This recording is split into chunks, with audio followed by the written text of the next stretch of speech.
in this first segment in the Washington Journal, getting your reaction to last night's results in the First in the Nation primary. This is Charles on Staten Island, Democrat. Good morning. Hey, good morning. How you doing today? Doing well. Yes. You know, it amazes me how Republicans could vote for this man and not Nikki Haley, seeing that he refused to debate the Republicans that was on stage.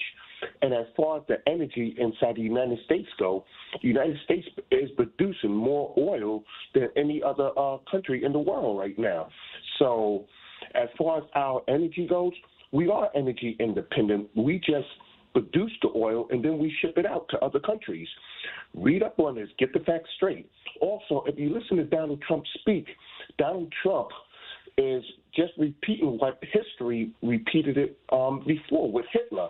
Hitler did the same exact thing, got people to jump on his side and then turn around and try to take over the world. That's it. That's all I got to say. You have a good day. Roger, Abilene, Kansas, Democrat. Good morning. Yes, thanks for taking my call. I'm a Democrat, but I also have my eyes wide open. I've seen President Trump when he was attacked about the dossier right from the very beginning. These same people that are bringing the charges against him now are the ones that lied about the dossier and put us through 3 years of unbelievable problems. But that's what I see. And I don't believe I can vote for our current president. But we have a unique situation this election to be able to look at each president and know what they did last time they were in office. So you can look at any subject you wish to pick. You can take and say, what abortion? I don't like abortion. Now, what did Biden do about it, and what did Trump do about it? They both have past histories. So we have the best situation we've ever had to vote this year. You just look at what they did and vote on that. Roger, is that creating a more informed electorate this cycle, do you think? The fact that we have such an extensive record on two administrations that we can look at before we head to the polls? Oh, I think it makes you can open your eyes and say, here's what he did. Now, did this work for him or did it not work for him? Well, if it did, you figure out, well, it worked well. If it didn't work for him, then maybe you still look and say, well, he maybe put the wrong person in charge of that situation. Right now, I could say Biden put the wrong person in charge of the border, I believe, and I believe that's obvious. You know, so you can't really. Of course, Biden's backing her too. So, I guess the question, Roger, was more about the voters themselves than the candidates and what they did or didn't do. We have this extensive record to look at. Do you think Americans will do that? I hope they do, because if you look, it's easier to make a choice. Now, I'm in Kansas. I've been to a few meetings with Roger Marshall, and he says everything you see on TV is staged. He said everything you see on TV is usually staged or theater. So you have to take a little bit of that in what it is, theater. And just like Trump's first line when he said, "I'm going to be a dictator the first day." Well, that's a joke. It's a joke, and it's his way of joking. He has a different way of joking than a lot of people. I know a lot of people with dry humor, and they're usually fairly intelligent people. But that's what I feel. Thank you. Mark, here in Washington, D.C., independent, good morning. You're next.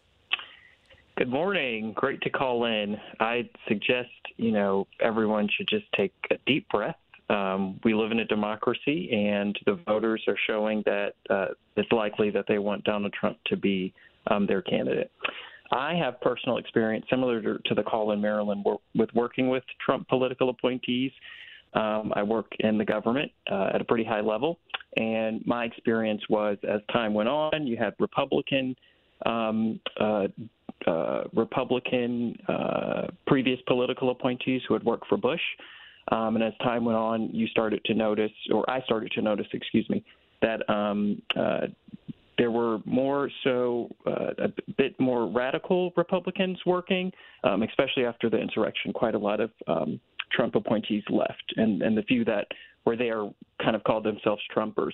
But to me, what I see is that— And you're talking just days left in the Trump administration at that point, Mark. That's right. Witness people running around saying the election was stolen, that they didn't want to turn in their badge. But, that was their view. I'm non-political, so I just kind of do my job.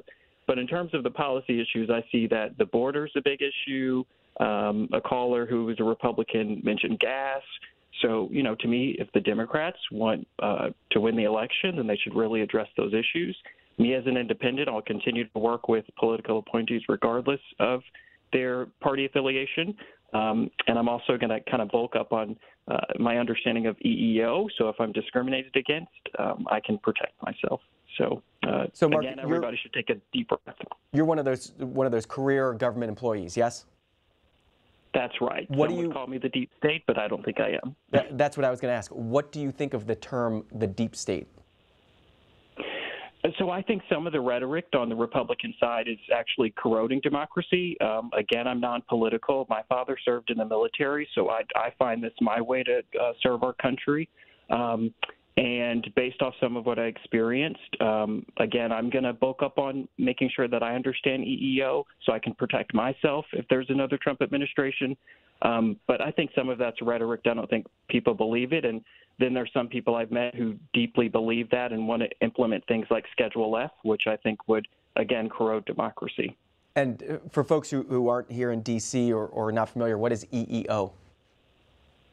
The Equal Employment Office. So employee protection for government employees, essentially? That's right. That's right. And so there are several different classes that fall under that protection: age, sexual orientation, gender. And so, again, based off some of my experiences, I'm going to make sure that I'm aware of my protections just in case I need to file a case. Mark, how many years have you been a federal government employee? 5 years. I served 2 years under the Trump administration, and I've served the whole term of the Biden administration supporting political appointees. Do you plan to make a full career out of it? I do. I'm an optimist, so I like supporting democracy and our democratic institutions. It can be stressful at times, but yeah, I intend on making a full career out of it.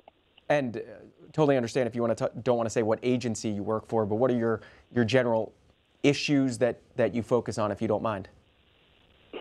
Yeah, so I work for the Executive Office of the President, and not to get too specific here, but pretty broadly, there are various components under the Executive Office of the President.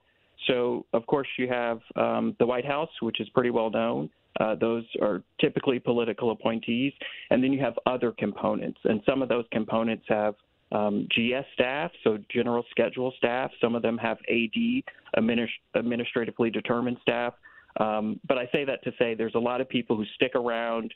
I have colleagues who have served several different administrations, and we're all non-political and support the office of the presidency. What was that transition like for you, serving in some form in the executive office from the Trump administration to the Biden administration?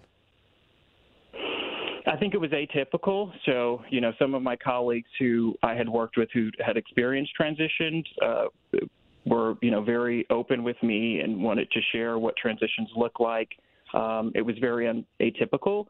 Maybe you remember, or some of the headlines will show that because the former president contested the election, that caused some issues with GSA, allowing legally and also from a funds perspective, transition dollars and transition timelines.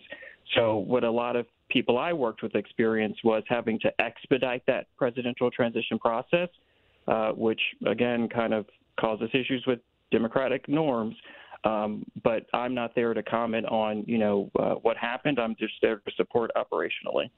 Mark, thanks for the call from here in D.C. Hope you call again down the road.